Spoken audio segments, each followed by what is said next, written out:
So welcome back. Our next and the last panel, we saved the best for last. This panel will talk about AI. As you all know, this is the topic of 2024, AI. So I think we're all grappling with better understanding and the impact as well as the implication of generative AI. So it's going to be really exciting to see this panel brings us really understanding of the topic, and I think it'll be moderated by Arnab Chakraborty. I hope I got that right. Arnab is a senior managing director who leads Accenture's global responsible AI. He has more than 25 plus years experience in driving large-scale data-driven business transformation for Fortune 100 companies. He has been granted more than 10 patents, which is huge, and has been recognized for an Edelman Laureate for his work in data-driven digital transformation for the companies. Arnab also serves on several advisory boards and acts as an Accenture national sponsor for Upwardly Global, a nonprofit that coaches and mentors skilled immigrants and refugees to find paths into professional U.S. workforce. In 2020, Arnab was recognized by the Analytics Insight magazine as one of the top 10 most influential analytics leader. So with that excitement, I want to bring the panel, and Arnab, if you can come up, please.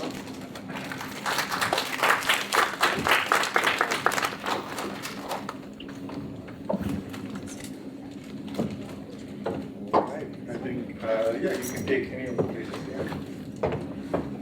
Wonderful. Thank you for the kind introduction, and I just want to take a moment to, just applaud all of you for being here and spending this whole day with us. It's really a pleasure and a privilege for being together with all of you.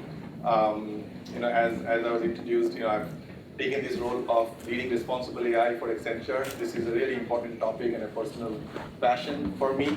So I'm excited to host this panel discussion with my esteemed colleagues and friends and luminaries in the field. So excited about that. I think why don't we do a quick round of intro before we begin, and maybe start Arabinda with you and give a little flavor of what you do. Okay, sure. Hi, good afternoon, everyone. My name is Arabinda Goswami. Been with Accenture for the last 20 years. I'm an associate director. I actually lead the automation asset and architecture teams for Accenture South.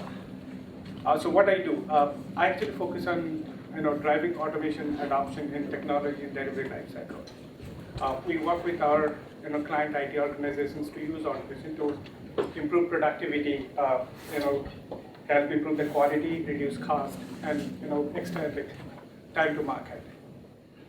So globally, like our team, we own all the AI assets that we use in Accenture, which we are currently using to deliver services to more than 2,000 clients. And our team globally, we have 350 members. So right now, our focus is generative AI. How do we apply generative AI in technology delivery? So that's what I will be focusing on during the discussion today. Thank you. Wendy, why don't you share with us? Yeah, thanks for having me here. Hello, everyone. I am Wendy Chong.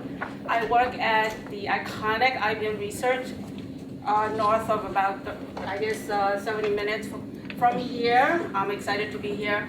So I am a technical program director for, it's a mouthful, research AI strategy area. It's a new job for me in January, but recently we just launched Watson X platform for generative AI, and I am in the middle of, getting our innovation, working with the product teams, getting it out to the marketplace, and the platform encompasses of .ai, .data, and .governance, so it's very timely to be having me here as a panel, and I'm excited to be here and share my thoughts on generative AI. Thank you, Wendy. David?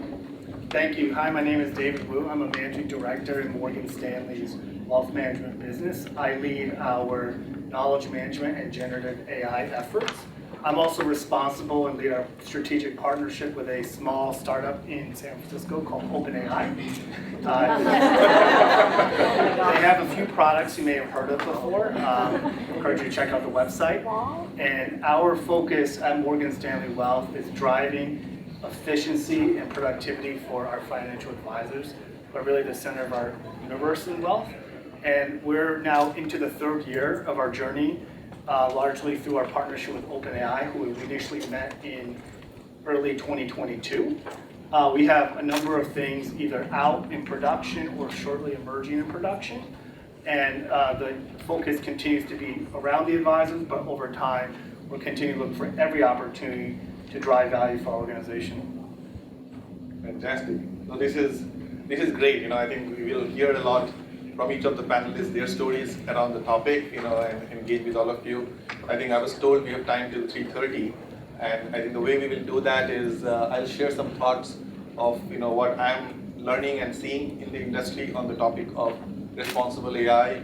So we'll do a few minutes on that, and then we'll delve into each of our panelists and their insights and experience and hear from them. And then most importantly, I want to make sure we engage all of you to hear your stories and your top of mind topics and questions, and we'll get into a dialogue. So that's kind of what we have in the plan. So with that, let me see if my screens are coming up here. I had a couple of slides that I wanted to show you. I don't know which way to point, but hopefully it will come. Yeah, I think we're going to do it further. All right. So I think just to share a little bit of an anecdote. Why are we talking about responsible AI and navigating the generative AI in a responsible manner?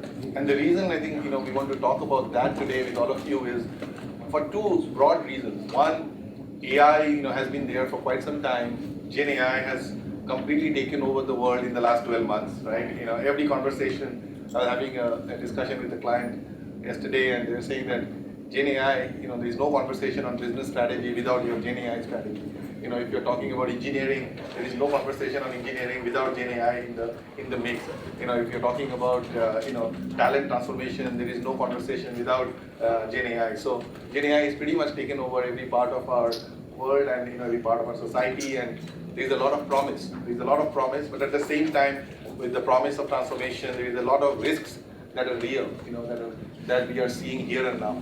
And just to point few risks, we are seeing the whole topic about bias and what kind of harm can be introduced, inadvertently into the data, into the AI models, leading to harmful outcomes. So how do you take care of that from the very beginning? The unreliability of outputs. All of us have tested that and have seen hallucinations are real. And there is a lot of discussion around hallucinations and the unreliability of outputs. GenAI is very confident about those hallucinations, and if you're not having guardrails to detect that, prevent that, it can erode the trust, from AI. There is a lot of, discussions right now organizations are having with their legal teams, with their security teams, saying how do we make sure all the information that we have, privacy is not compromised, on that, right? How do we take care of security, right? And how do you make sure that there is a way for us to create AI systems that are resilient and resilient to adversarial attacks that might happen. There is a big discussion on workforce, and as GenAI and AI transforms the workforce, both automation and augmentation, how do we prepare ourselves for that? And there is a lot of myth that has to be demystified about jobs being taken away. Some of that is real, but some of that is also very anecdotal. And how do we plan for that? So that's kind of dimension one, which is about the risks. And then the other dimension that is coming is the regulations and the standards and the policies that are evolving. I'm sure all of you have seen some form of announcement that happened in the United States with the White House executive order. That's one of a very big milestone in the United States. It's not a law yet, but it is indicating what is really important from an AI safety, AI security standpoint. If you look at what's happening in Europe right now, the European Union Act that got passed on 8th of December 2023 is one of the landmark legislations that has been passed. The final text is coming out in next few weeks, and organizations will have 24 months to implement, and meet up with the obligations the legislation is going to put forth. So that just adds to the complexity of all of this. And as we think about that, and as you look at it from your own organization perspective, the senior leadership, including the CEOs, including the boards, they're all pretty aware of these risks. They are aware of the regulation complexities that are coming in. And every organization in some shape and form are putting these principles in place policies in place that will guide the journey. But the biggest gap and the challenge that organizations have is how do we move beyond setting up policies and guidelines and principles to actually putting those into action, and putting that into your business process, into your daily ways of working, and that's a journey. We did a research last year. 96% of the companies said that they have responsible AI principles that guide their journey. But when we asked the question, how many of you have implemented that in real terms into your business process, the response rate went down from 96% to 2%. And that's the gap we're talking about, right? So that's, I think, why we wanted to have this discussion with this group of experts, with all of you, to delve in that dialogue as to how to make it practical. And we learned a lot today from the experts here. As we talk about that, I wanted to share a 5-step principle. This is based on what we as Accenture we have been doing, in living the responsible AI principles into action. We have been running this as a program for Accenture, sponsored by our CEO, Julie Sweet, and being reported to our board of directors every quarter. And there are 5 things that we have learned. It starts with setting up the principle. It starts with setting up the policies. But that's only the first step. Right? It is very important that after that first step is taken, how do you establish a risk management framework? And my friends who are from the financial services industry would recognize this very well. Financial services has been practicing the world of model risk management for years, for decades. But that's important. Every industry, every organization will have to set up a risk management framework for all the AI that they're developing, so that you know what is high risk AI. And it helps you to start, complying with the regulations and the standards that are evolving around this topic. Once you have done that, the third step is to really making sure that this is not a one-time activity. There needs to be an ongoing mechanism of testing the AI systems so that it is not creating bias.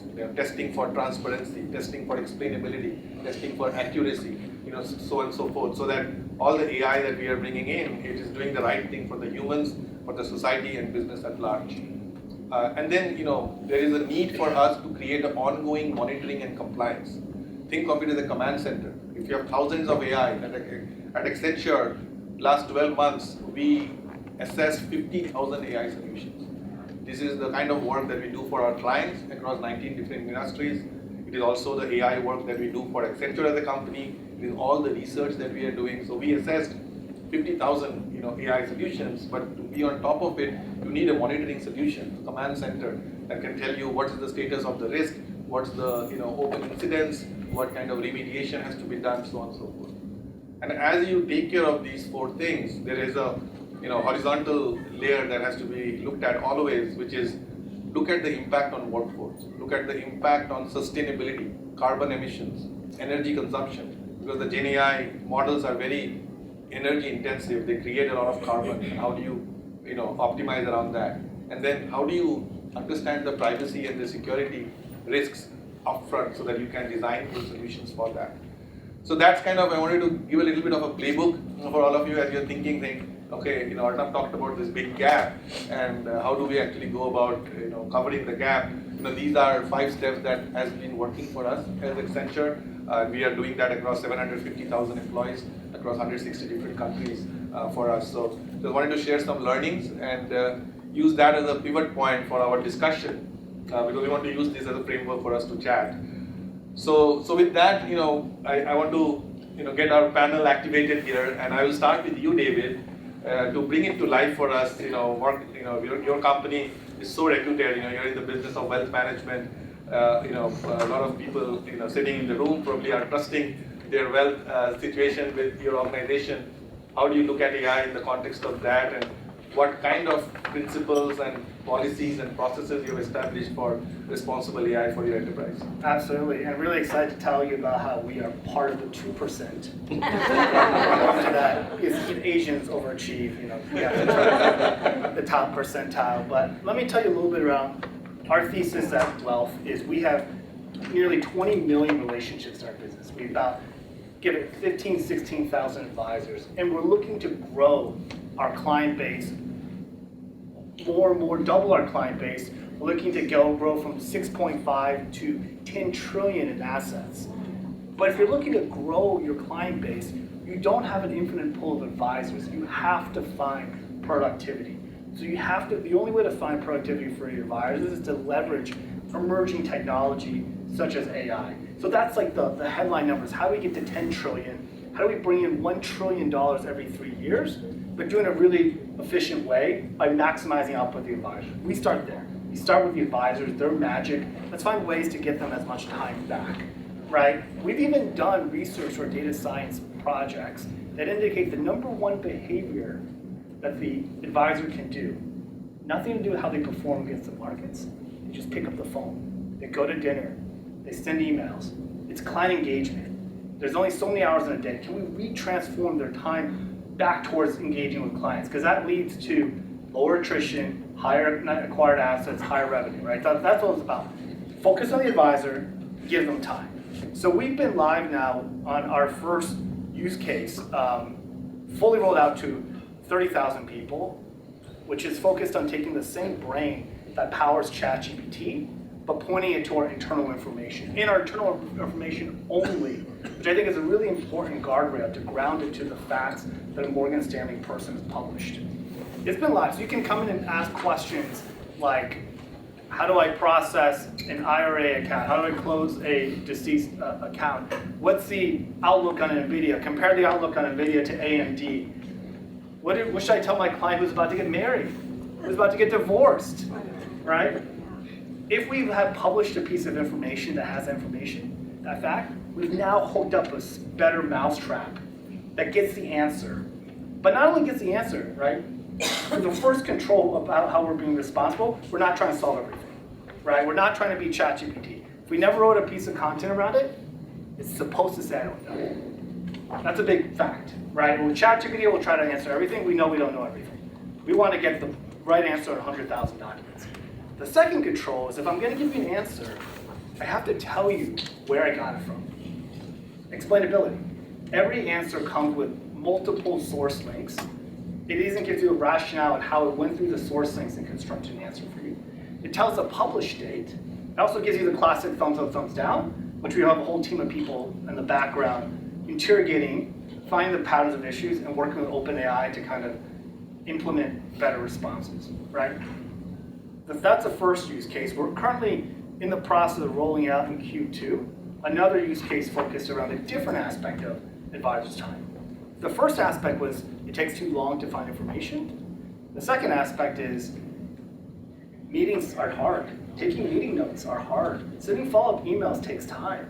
So in our second use case we're taking the AI, we're hooking up to Zoom, and for those meetings that the FA and the client consent, 15 minutes after the meeting, they're going to go back to their CRM and they're going to get a draft of the meeting notes. They can edit it, they can add lines, delete lines. They're also going to get a draft of an email that goes from them to their client talking about what they just talked about. 15 minutes after the meeting, right? And you can imagine the amount of just rigorous testing and checks we've had to put in place. The other thing we've had to do is we had to, for everything we generate from AI, we are putting generated by AI.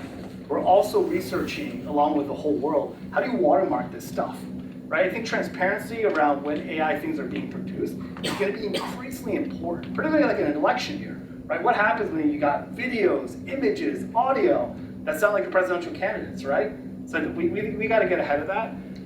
These are just the two of the use cases. We've got a whole lot more that we're cooking up. But the final principle I think I really think a lot on is creating some no-fly zones. A no-fly zone is we do not want to use it for investment recommendations, right? We don't want any of the inherent biases to influence what we're recommending our client. We're not there yet. We're also not ready to go direct to client, right? We want to make sure we get this right internally, and then also let the regulation start to settle. I'm so glad you brought up the Biden White House order. I think that's just the beginning. The EU has the AI EU Act.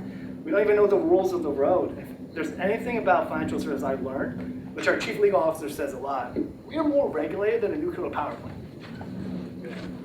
So we got to be careful here. No, that's great. I think a couple of dimensions you brought to life. as you were telling the story about how you're empowering your wealth advisors to do their jobs better and make it easier for them using GenAI, and how you're establishing those guardrails, I think it's building trust and adoption. So as you think about scaling AI and creating the value, responsible AI is not something you are just doing because of the sake of complying with regulations. You are doing it actually to harness the full potential of what AI can bring, and I want to demonstrate that. So just using that as a theme, maybe a follow-up, David, for you is, how did you go about doing this? Because this is not just the job of your AI team. There are multiple stakeholders that need to get involved and aligned. What was that journey, and what challenges did you face in doing that? Yeah, it was a great story. So early 2022, we meet OpenAI. No one's ever heard about them. I'm going to senior management trying to explain there's this really interesting company with something called GPT-3, and which no one ever got what it was. It was hard, right? But fortunately, we decided, and back to the guardrails, we said, let's make our first use case not anything with client data, not anything with material, non-public information. Let's pick internal information. Once we start to show the prototype what it could do, we galvanized a lot of stakeholders and a lot of subject matter experts. And this was really important, because there's no single person or organization that knows how the AI is supposed to respond to every question or every instruction. So before we went live on this internal-facing question-answering machine, we spent 9 months. We got several hundred people across the organization to come in. We built a whole prototype screen. We said, please come in, type in your question, and rate the answer. We did it over and over again, and what we effectively did is we turned it into something similar to a clinical drug trials, where every round you tweak something, you get a bunch of people come in, rate it, you figure out the issues, you tweak again, you just do over and over and over again until the point where that 60th version of the configurations, we got to a point where we felt comfortable to go live. And then my advice to anyone who's trying AI, there's no experts. We're all trying to figure this out. I think, and I love what you said about this rigorous evaluation and monitoring, because you're going to find that in the world of tinkering, whoever's more organized and efficient at tinkering has a much higher probability of being successful. Great, great story and great insights. We'll come back to you, David, with more. But I want to pivot to you, Arabinda. I think we heard from David about his story in Morgan Stanley, and you do so much of work around automation and AI with our clients. So it'll be great if you can share, as first of all, what's the kind of use cases that you are seeing, dominant use cases with clients, but more importantly, what are the biggest challenges that we are grappling with? What are some of the insights, and how are you going about addressing that? Sure. Before I get to the use cases, I'll probably talk about the challenges. So as with any new technology, skepticism. So when I speak to clients about GenAI and its capability, one of the questions that I always hear is how much of it is hype and how much of it is real. So to address that, what we have done is we have conducted 400 pilots globally with our clients and also within Accenture.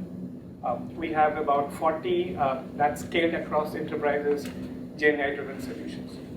So when I speak to our clients, I let the data speak for itself. We talked about, these are the use cases, this is where it works, this is where it doesn't work, these are the challenges. That actually helps address some of those skepticism. Second, there is a myth around security of data. And this is something that we saw during the early days of cloud as well. The moment I let my enterprise data be processed by generative AI, it's out in the open. Then my data would be used to train those foundation models. And that's where we explain to our clients that this is like any other platform as a service. You have so many software as a service, platform as a service that's running, and that's actually processing your enterprise data. This is no different. There are solutions that's available that takes care of ensuring that follows the strictest of the security guidelines when it comes to processing your data.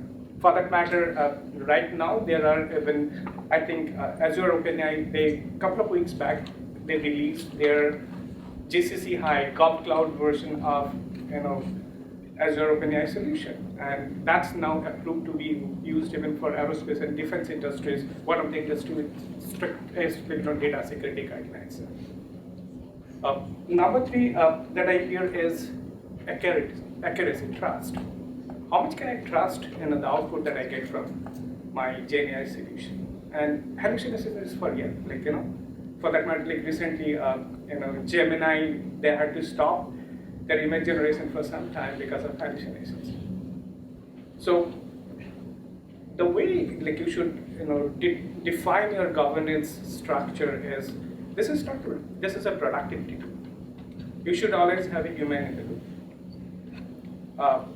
And also like you've got to have a continuous observability and auditing of the outputs that you are getting out of it. I'll give you an example of how we are addressing it for one of the use cases. So when it comes to using GenAI in technology delivery, knowledge management that David spoke about, that's the #1 use case. Second most popular use case that we see is reverse engineering. Enterprises, they are stuck with so much of legacy applications that been there for so many years. There is no documentations, it works, but nobody knows what's actually is there inside. So one of the areas where we see a lot of interest is how do I actually use the power of GenAI to reverse engineer my existing applications and generate documentations out of it, mine those applications to get the business rules that lies within those applications. So how do we ensure that the outputs of the documentations that we are creating, that's trustable? So within Accenture, like whenever we work on reverse engineering those source codes, what we do is first we do reverse engineering, get the documentations out of those applications. Let's say mine the business rule, mine what the explanations of the source code, and then we do forward engineering. What we do is we then take those documentations or those rules that we mine and try to again build the application source code from it and compare what is like the application code that we started with and what's the application code now, and then try to get accuracy. Obviously you cannot get 100% accuracy, but what we have a threshold, we have a benchmark for any of the documentations that we're creating. For it to be useful, it has to be at least 60% and above accuracy. And after that, you have human in the loop. Once this gives you the initial starting point. After that, you have SMEs or the subject matter experts. They then review it and then they provide their inputs, and that's how you get it.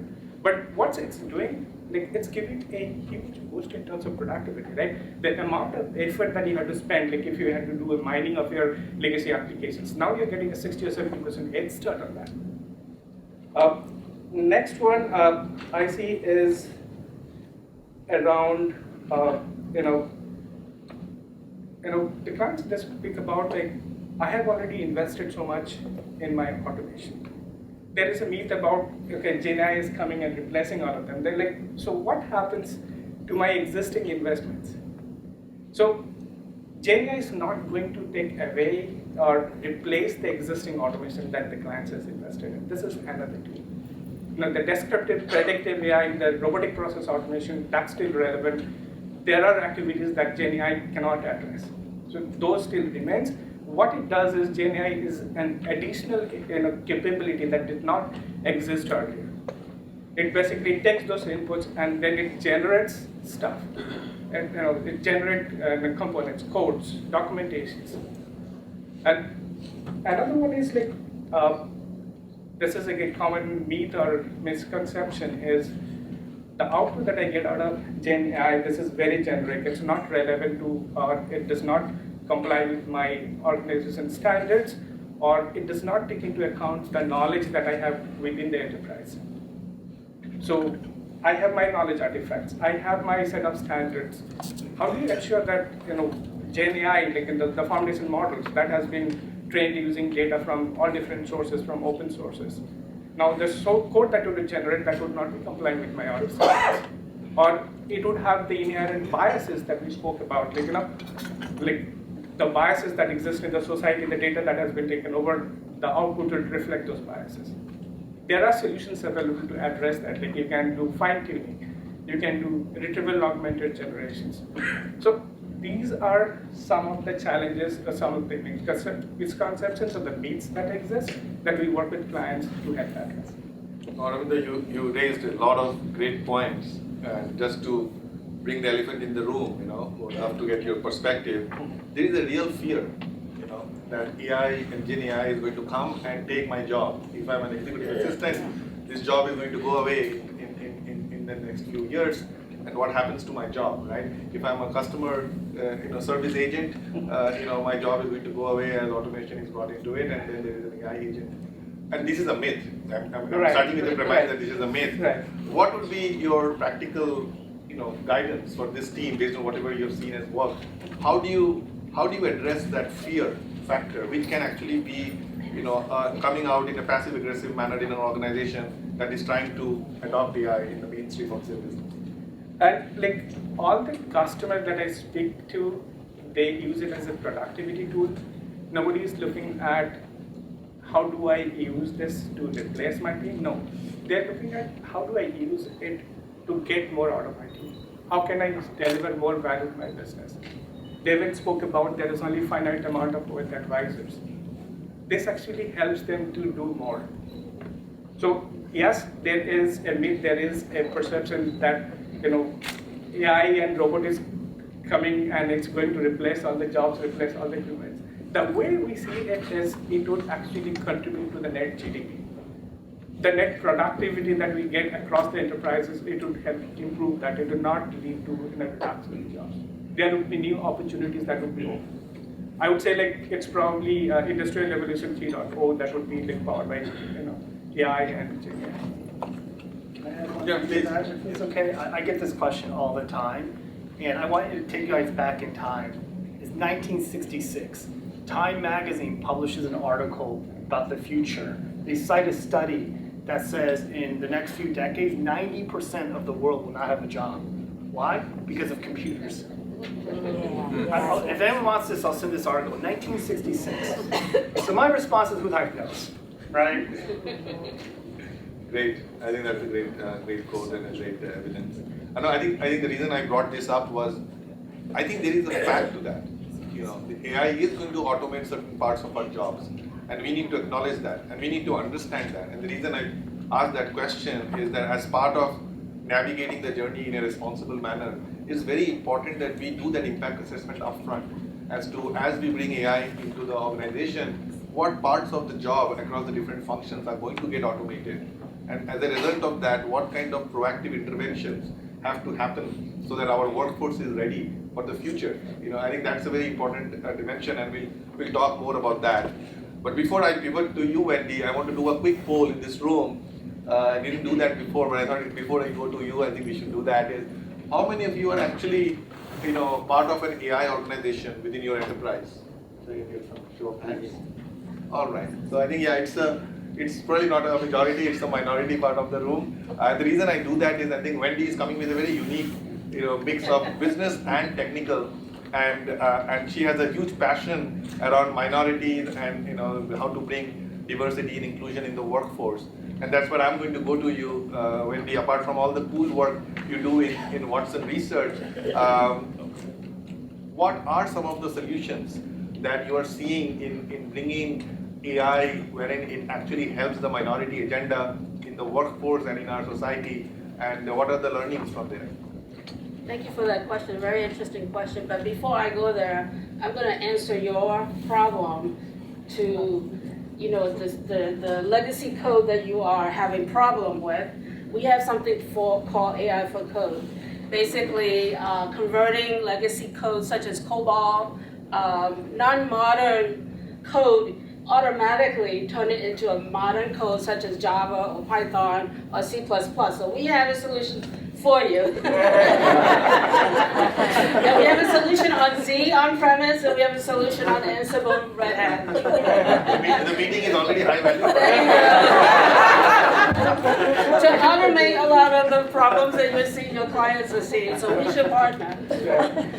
So I also am a co-chair for diversity group or ERG groups within IBM for some time, particularly focused on East Asians and Southeast Asians and elevate them into executive ranks and management for that matter. But in particular, a lot of us are very, being in research, we are knee-deep into AI and knee-deep into innovations that solves the world problem as IBM core mission, a catalyst to make the world better. So I am also very passionate about leveraging technology to help solve humanity. In particular, I'm very passionate about helping women and children of the world.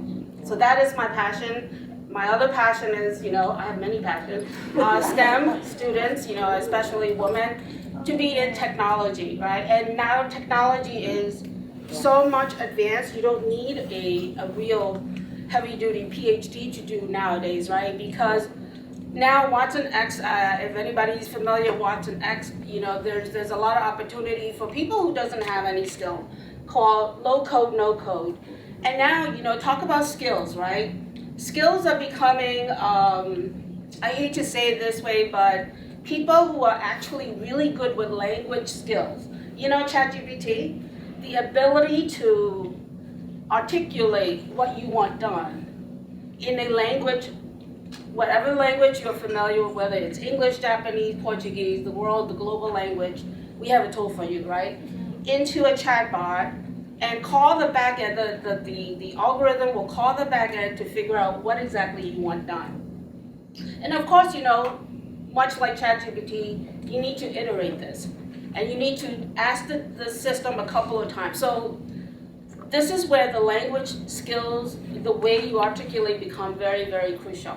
So one of the things that I am also passionate about, not only the community at large about the language of AI, but also within IBM. We have not only the technologists, but we also have, accountants, people in finance, people in marketing. Recently, I gave a tour of Yorktown to the IBM.com marketing team to inspire and really, where does all this technology begin, right? And really get involved. My advice to folks is touch and feel technology. Technology is getting easier and easier, better than before.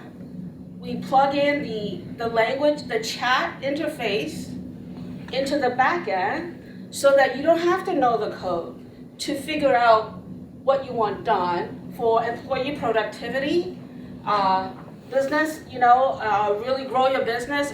When the employees are productive, you'll grow your business model grows because you have now more time to think about how you want to grow your business, right? So some of that mundane type of tasks that you don't want to do, some of the accountants probably know quarter closing, you're sweating, you need to close the books, right?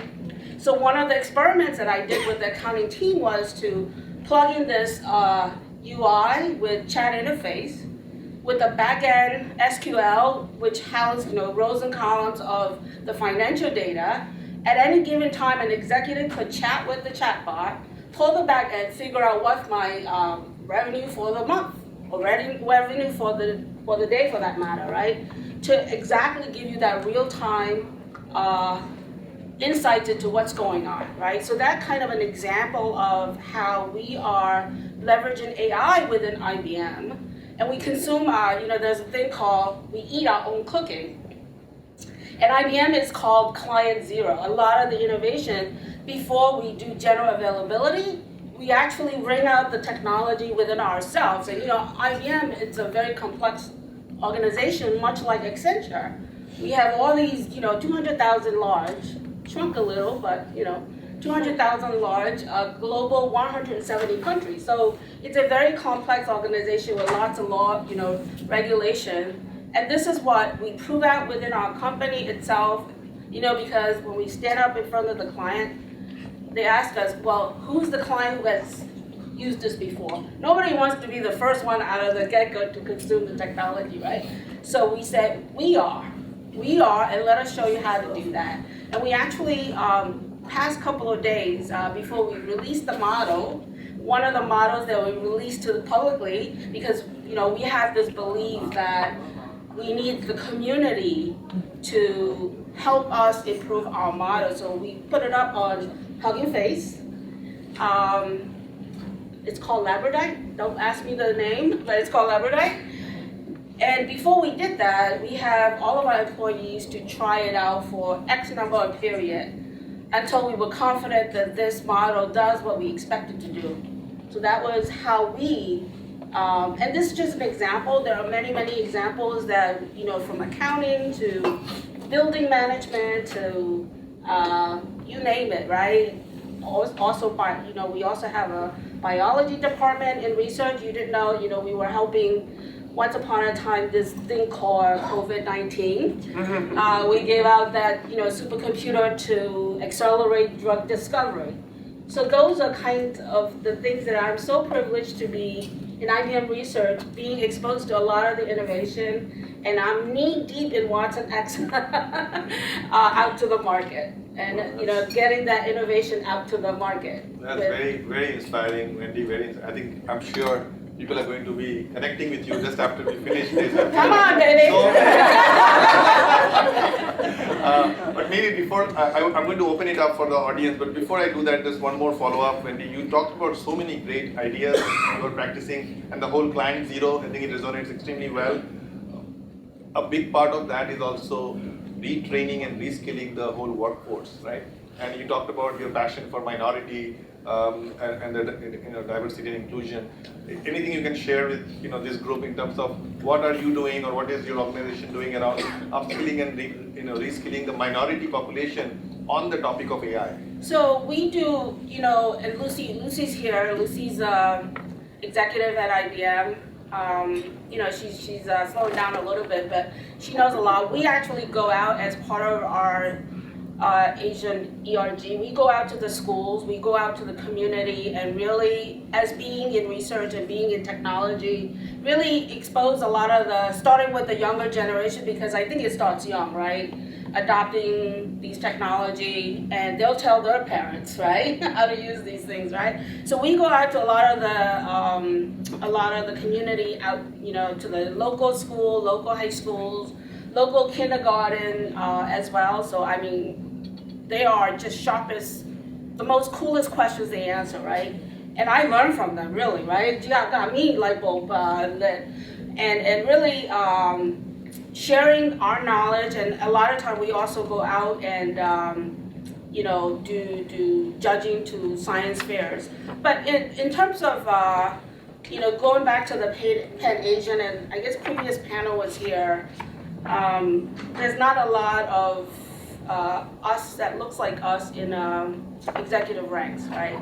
So I am very passionate about getting my community, at least within IBM, to get out there and just bust the myth about that we are shy, we are humble, we are too shy, we're not out there. So I'm trying to, get the community, use the technology know-how and share with the community and practice your communication skills. Practice, and this is why I'm doing this too. Force yourself, even though it's scared to death, right, to do public speaking. I force myself to do public speaking. And hopefully with technology going forward, it's gonna help you. I don't know what the actual implementation of the application, but maybe there's a little voice in your ear that says, oh, maybe you should use this word, or maybe use this word. For those who are not like a native language English speaker, maybe there's a translation that quickly will help you, or something along that line. And we're researchers, right? Think about that kind of use cases.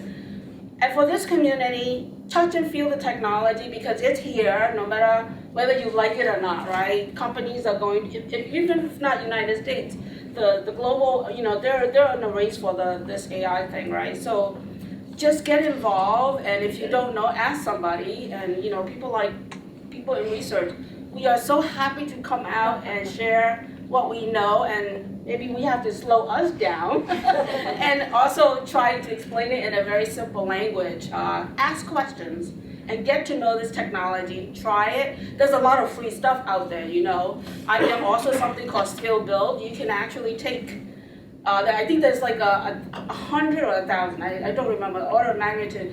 You can take it for free. You can get certified, like cybersecurity, AI. There's free courses out there that IBM is giving, and we're going to educate 30 million people by 2030. So go figure that one out. For those people who doesn't want to learn, it's a shame. Right. That, I think very well put. I think it's a tremendous opportunity. I think we are living at an amazing point in time, where we have the privilege of learning about these new technologies, and I think it goes towards our own self-development and creating a meaningful impact. So with that, I think it's our time, and I can see hands are already going up. So we'll start from you. Hopefully you can pass the mics. Maybe just tell a little bit about yourself, which organization, and pose the question to the panel. Thanks. Good afternoon. I'm Anita Shrivastava and I'm at Morgan Stanley, and this question is for David. So you talked earlier about this, and I haven't incorporated it in, we're a $1 billion team out of New Jersey, so I better start incorporating to create capacity. But what I heard was it was just a fancier Google search. I didn't get the generative part in that, what you mentioned about asking questions, it's able to look at what else, who's done it, but Yeah, great question. Let me tell you the before and the after, right? The before is really like the last 30 years of how you interact with websites is you type in a search, 1 or 2 word search term, and you get a bunch of links, and you have to go on your hunting expedition, right? The now is you have to speak to it like you would a human being. Like the keyword thing doesn't really work in the world of generative AI, which is a existential concern for Google, right? When you type in the question, where the generative AI comes in, first it understands you, right? It starts with it understand what your intent is. When you type in the question, how do I process a deceased account, for example, right? It understands you. It then goes and using retrieval augmented generation, as was mentioned before, it goes through a whole inventory. It analyzes all the text. Where have I seen text that seems most relevant to this particular question? And then writes it back to you in human language form. So it'll say, here are the 10 steps to process a deceased account, blah, blah, blah, blah, blah. And then it gives you the multiple links, right? The AI is understanding you. It's retrieving where it's seen similar information, and it's talking back to you the way human would. Thank you. We have a few hands on this side of the room. Okay. I just had a quick question. My name is Rohan. I work for a big tech. Usually, humans have a tendency of stereotyping a lot of things. So you'll see, like for example, I'm brown, right? So they'll be like, okay, you work in IT. I'll be like, no, I work in sales, though I still work in tech. But there are like these stereotypes that you see in the market. At the end of the day, AI is something that is based on humans because we are the ones who are training the models. The models are not that intelligent enough that they can train themselves. So this particular stereotypical nature that I have, I'm going to train that model, and that model is going to imbibe the same thing. What do you think the companies are doing in order to avoid that stereotypical nature in those models? I can probably take that. So see, at the end of the day, all the models are doing is it's processing tons of data, petabytes of data, and it's getting insights from it. And yes, there is inherent biases in the data that's available outside. So how do you address that? One is many companies, what they're using something called synthetic data. So you take the data and then you can actually tweak it the way you want that data to be produced. So like sometimes you take the publicly available data, then you synthesize it to the way that you want the data to be. Many times, what enterprises they are doing is like something called auto tuning. Like you can fine tune models. So like you pick up a foundation model, and yes, those models come with some of these inherent biases. But then you can actually fine-tune those models to help address those biases.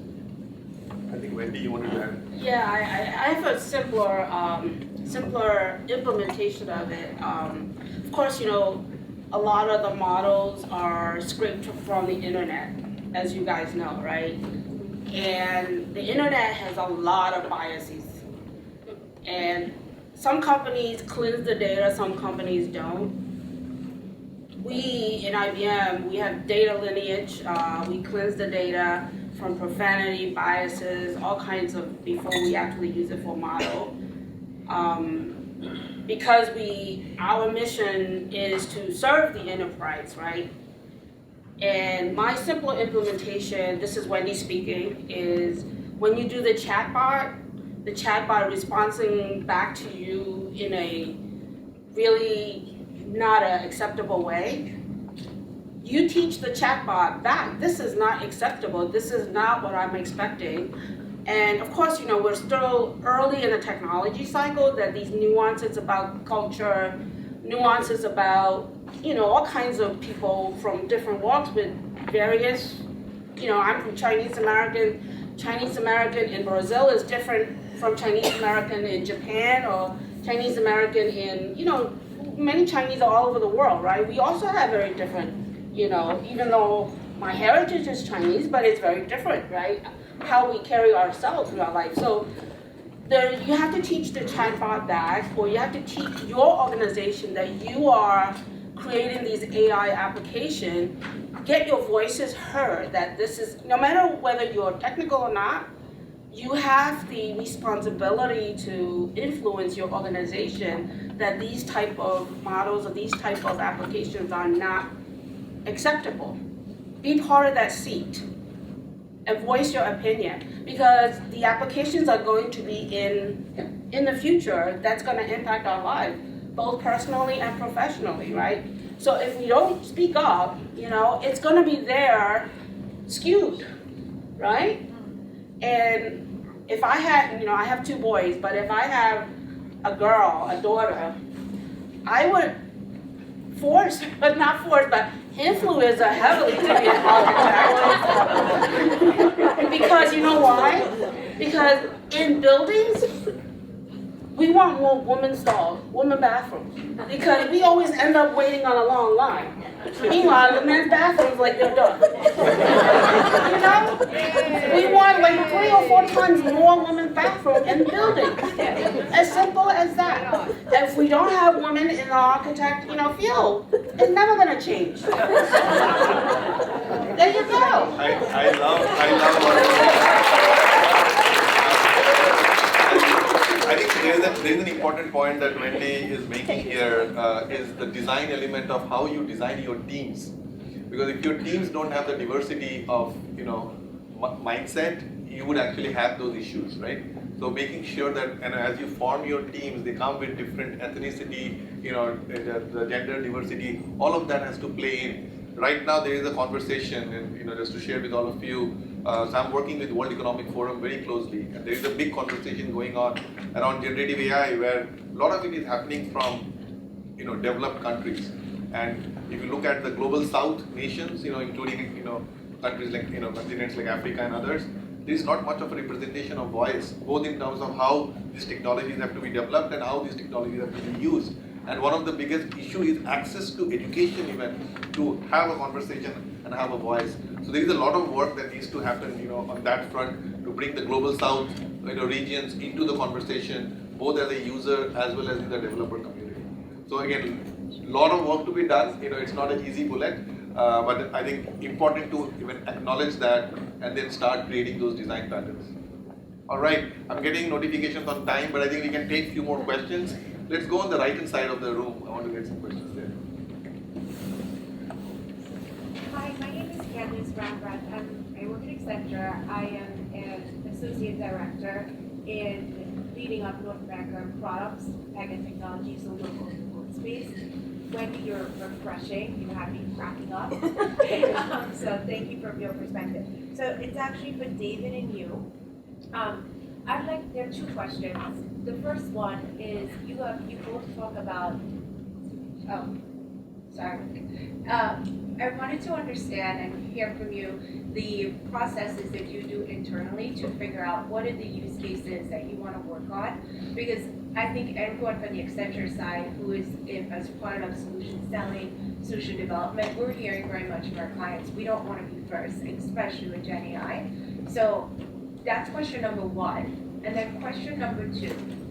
Today, between a meeting, I will go on social just to see what's happening. And this word delude, which means delusional, by the way, it's this trending term now.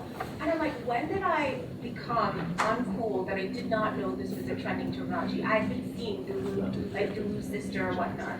And I started to think about, again, many of my clients, whether it's in retail or consumer goods, the question about how do we use GenAI to help these companies in marketing and the influence of social media, what are you all seeing in your areas to impact? And I know with Morgan Stanley in the finance space, but I also think that's critical for communities, background communities, on how we're investing in our people here at work and how we're helping them figure out how to invest in themselves financially. Two loaded questions, sorry. Tim, do you want to get started or? Wendy, give us a Wendy. I didn't understand the question, so I'm sorry. So the first one, internally, what is the process to figure out the use cases that you would want to get your stakeholders invested in, so that they prove it out first in order to do with your clients? That's the first question. Okay, so the first question, we have something called Ask HR or HR organization. So, IBM gets lots of applicants, loads, especially intern program. We get like hundreds of thousands of global applicants every year because it's very, very, very competitive, right? So in order to, it's humanly not possible to read every single resume, right? So we turn to automation. Better to do. We've been doing this for quite some time. A researcher from research went into HR organization to look at this problem, really. How do you, firstly, read the document from media, compile it, mask out all the names, just look at the skills, right? What are the key skills that we're looking for, and what are the people, of course, go through different geography and all that. So that is one of the things that, such a monumental task, right? And you can't hire HR professionals, so many, to read through every single resume. So what is the problem that, that could be automated, that humans necessarily do not want to do, that could be easily solved by, I would look at statistics first, right? Is there regular statistics that can help you do that initial analysis first, then go into the AI, right? Because it's very easy to just get into the bandwagon of starting the AI project, and it failed because it's not suitable for this project. So you have to realistically, what is the problem? Like data science 101, right? Write the problem down. Before you write any code, right? Write the problem down. What is the problem that you're trying to solve? And then you start simple, then you expand, right? It's just like, this is what we do in, in every group within the IBM company. This is what we do. So start simple, small group, then expand, is what my advice would be. I'll take that on, and then we can maybe go to the second question. But in our approach, I agree with Wendy a lot. I think understanding what the business problem is first, or prioritizing the business problem before you try to box it into GenAI or not is helpful. Because like 2 years ago, before ChatGPT went out and I was having these conversations, it was very hard for executives to encapsulate, is this a good AI project or not? So we said, take a step back and just tell us, what are your big, bulky problems that you're trying to solve for, right? For example, it takes too long to find information, right? Okay, great. Once you come up with a list of these important business problems, then let my team come in and then try to decipher the feasibility of AI. But by doing that second piece after the first piece, it actually made an easier conversation. Like when the executives were trying to guess whether it was an AI project or not, actually made things go off the rails, right?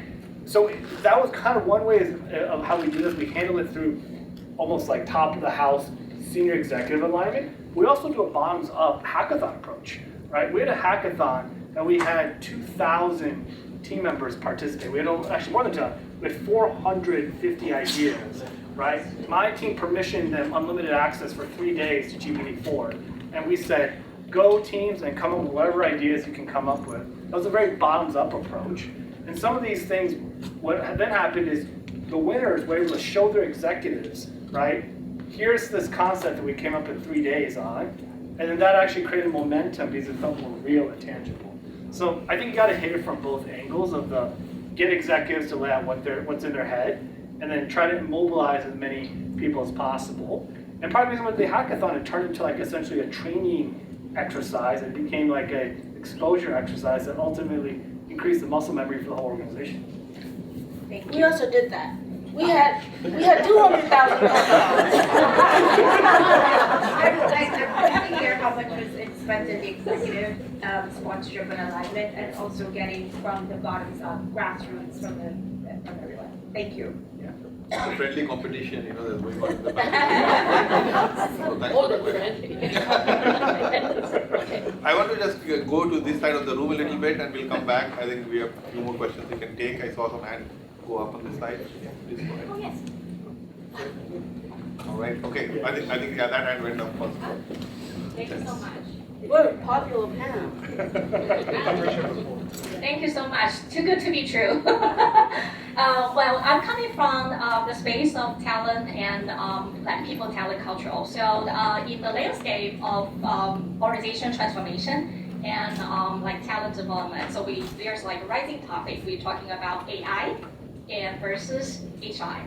So we are talking about like human ingenuity, and I know that we have so many great practitioners and leaders over here. First of all, my question is, do we have any either user cases or prior experiences actually relevant to this rising topic? And then secondly, thank you so much to, I guess like the prior question talking about how does advancement of technology and AI actually can contribute to the bottom line, which is like DEI is good for America's future, so the DEI part. Thank you so much.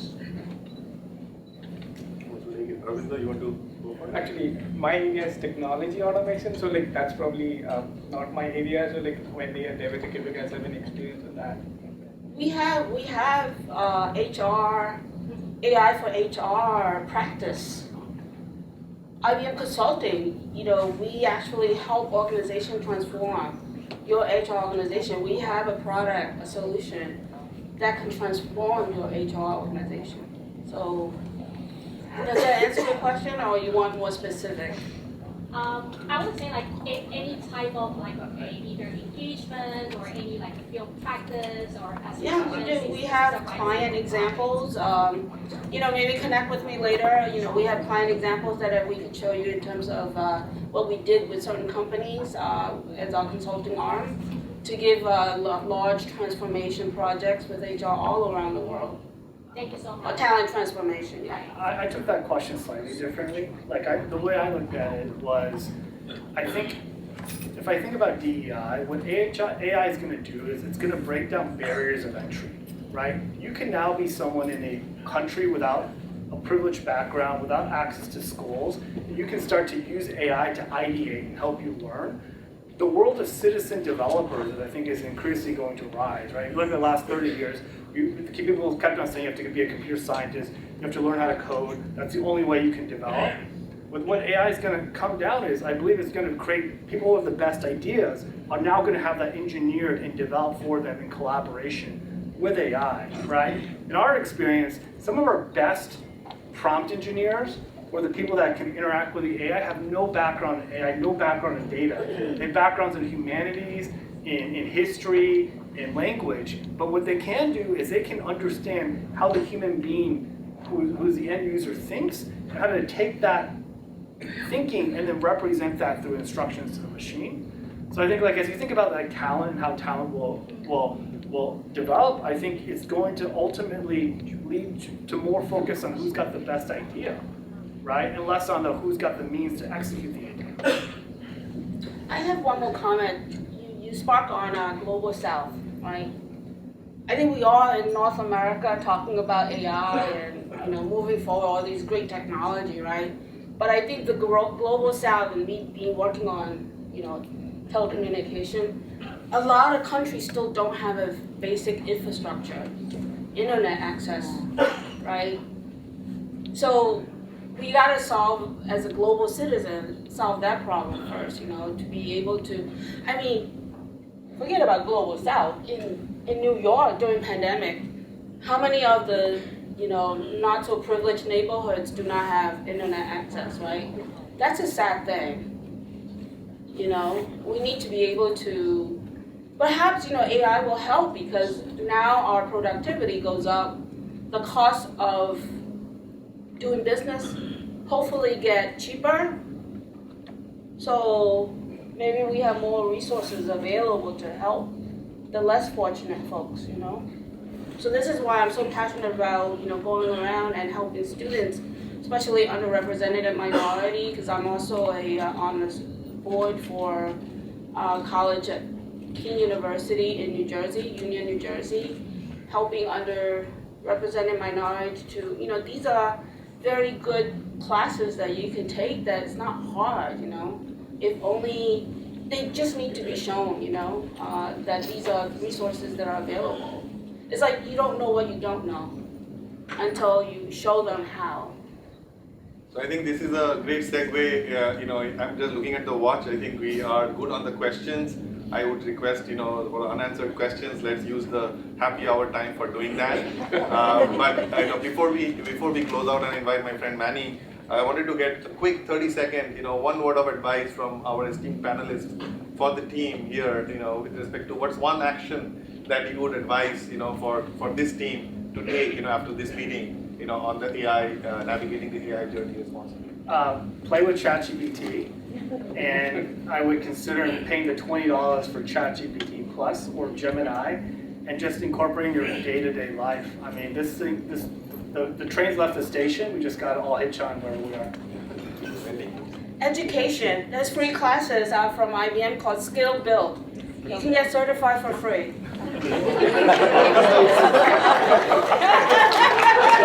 We'll beat that one, Arvin. By the way, I want to say something because of today's program, right? So we talked about, can you guys all hear me? I'm Lucy Chan from IBM, but actually I partner with John. I volunteer and I do a lot of things for John. So think about, we talked about ELG, right? How do we rise to the occasion, be very good employee, have purpose? And take IBM, because I'm IBM. So we have this skill build program that you can. So what I have done with the ELG is go into social service organization. So in New York, for example, there is child services, which means these are abandoned kids. They're in the foster care system, okay? I happen to know people that run that. I went to them. And then there's a Chinese planning council. They take care of low-income family, and they give education to kids, additional education for kids, because they can't get any help from their family, and then they empower them. So we team up with the ELG, take this skill bill, and go to these organizations and say, we'd like to come in and augment your existing program so that people begin to learn about technology, especially AI. Two things happen. You got the AI ELG motivated, doing something outside of the company, taking the company products and services to the community. What I didn't know is that now suddenly the government, because you are in these services, the government get interested, right? So suddenly we as citizens showing up looking like this, we are value add. We're helping our own community. And by the way, Blacks and Hispanic kids are welcome. So think about that. That's what we talked about today. ELG, artificial intelligence, and that one lady was really challenging us how to get into the government, right? So you can do it that way. Does that make sense? Yeah. Thank you. Thank you. Arabinda, why did you close it? So I would say GenAI is democratizing access to technology. Previously, AI used to be limited to the technocrats. But with GenAI and the way the technology is evolving, it will impact every segment, every category of jobs. And you don't need to understand the details of how it works. You don't need to be the technocrats, but everybody needs to learn how do you use it for your benefit. So everybody should be a user of technology, GenAI or AI, some of them. So focus on learning. Thank you so much. I really applaud our panelists and thanks to our audience here. So, Wendy, please bring us home.